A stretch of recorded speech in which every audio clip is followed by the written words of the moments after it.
Hoje eu separei uma lista de dos 5 melhores filmes e que eu recomendo para todos vocês, principalmente para você que é estudante de psicologia ou é psicólogo. O primeiro filme dessa lista é Clique. Eu já fiz praticamente um vídeo só sobre Clique. E esse filme, para mim, ele representa tudo de bom, cara. Ele faz a gente refletir sobre viver no automaticismo, doar o nosso tempo para aquilo também que é considerado trivial, ele é importante. E entender que coisas que são consideradas chatas, coisas que são consideradas perdas de tempo, na verdade, devem ser vividas, sim, em sua totalidade, em sua qualidade, faz parte da experiência humana e te conecta com a tua própria vida. Então, eu recomendo demais esse filme, cara, ele me emociona bastante. E o próximo da lista é Walt Disney antes do Mickey. Cara, esse filme, pra mim, ele, além de ser um filme baseado em fatos reais, que é a vida do Walt Disney, ele é um filme que pra mim retrata a busca do propósito de vida, foco em acreditar em si e resiliência. Cara, esse cara, para quem não conhece, ele praticamente foi um sem terra, ele praticamente morou no meio da rua, sem casa, sem comida, sem nada, por questões de 2 anos. Depois de eu ver esse filme, eu fui ler a biografia dele. E ele praticamente, na década que foi a grande crise nos Estados Unidos na década de 1929, ele perdeu tudo, perdeu casa, perdeu emprego, perdeu tudo. E ele ficou no olho da rua por anos, ele ficou comendo lixo. Inclusive eu fiz também um vídeo só sobre ele também, e provavelmente lançarei aqui no canal esses dias. E ele praticamente teve que confiar muito nele e nunca desistir.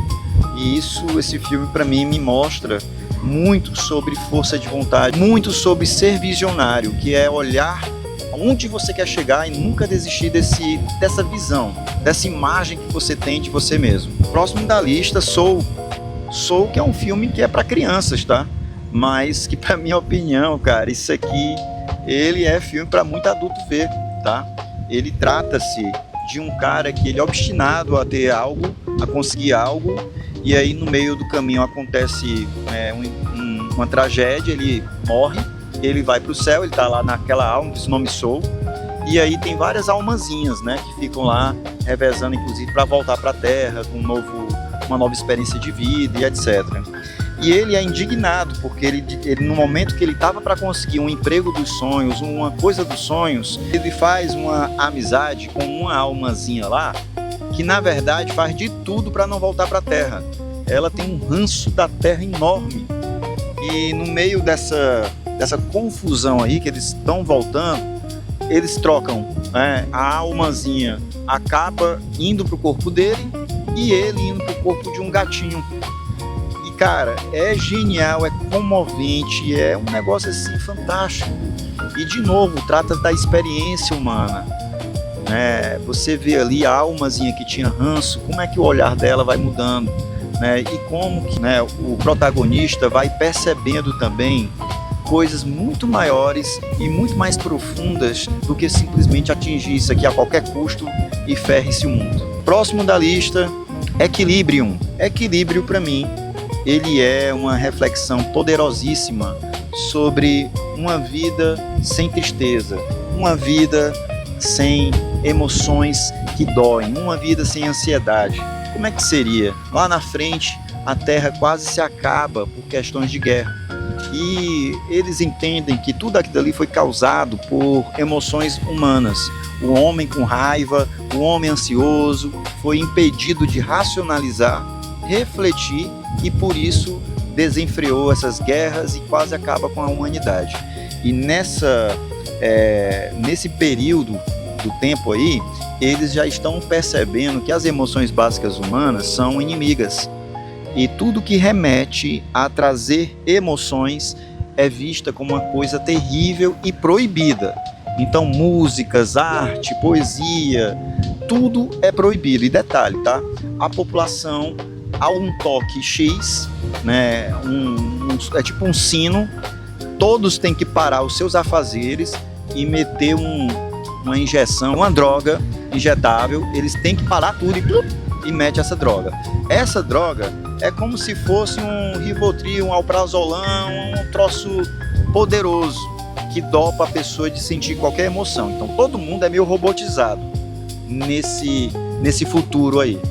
Então, cara, esse é um excelente filme para refletir sobre as emoções básicas humanas e como a gente precisa também senti-las para nos sentir humanos, inclusive as emoções que são consideradas, né, dolorosas, como tristeza, ansiedade, e lá vai. Bom, e o último da minha lista aqui é Sexo por Acidente. É um filme engraçadíssimo, mas ele passa muitas lições, muita coisa maravilhosa sobre o que eu considero autoestima. Trata-se de uma pessoa, né, essa atriz é engraçadíssima, e aí ela tá acima do peso, e ela começa o filme onde ela tem um grupinho lá, um grupinho pequeno, né, de amizades e um emprego que não a faz feliz. E ao contrário dos filmes que falam sobre autoestima, que a pessoa de repente, né, dá um troço e ela já está em outro corpo, ou está mais nova, ou está mais velha, ou está mais rica, esse filme é interessante porque não acontece nada disso. Ela simplesmente cai, bate a cabeça em um troço, e aí do nada ela olha no espelho como se ela estivesse se enxergando a mulher mais maravilhosa do planeta. E detalhe, não mudou nada, tá? A imagem ali é a mesma, só que ela se enxerga com muito amor, ela se enxerga com uma coisa assim, nossa, como eu estou linda. Não aparece no filme uma visão dela mais magra, ela simplesmente começa a amar aquela imagem ali que ela é dela. E por ela se amar, ela começa a arriscar coisas que ela não arriscava. Por ela entender que ela é uma pessoa de valor, que ela é uma pessoa que consegue trazer coisas interessantes, as ideias. Então, ela começa, inclusive, a galgar o emprego dos sonhos, porque ela diz que ela merece, ela tem condições de arriscar e de enfrentar e de, né, mostrar a cara. E assim também na vida amorosa, nas amizades. E é interessantíssimo a reflexão que esse filme faz você ter ao final, porque esse é o conceito do que eu considero do que é a verdadeira autoestima. Então tá aí as minhas 5 dicas e espero que vocês assistam, porque são filmes maravilhosos, produtivos, e se você é psicólogo, recomende. Se você não é nada, também recomende.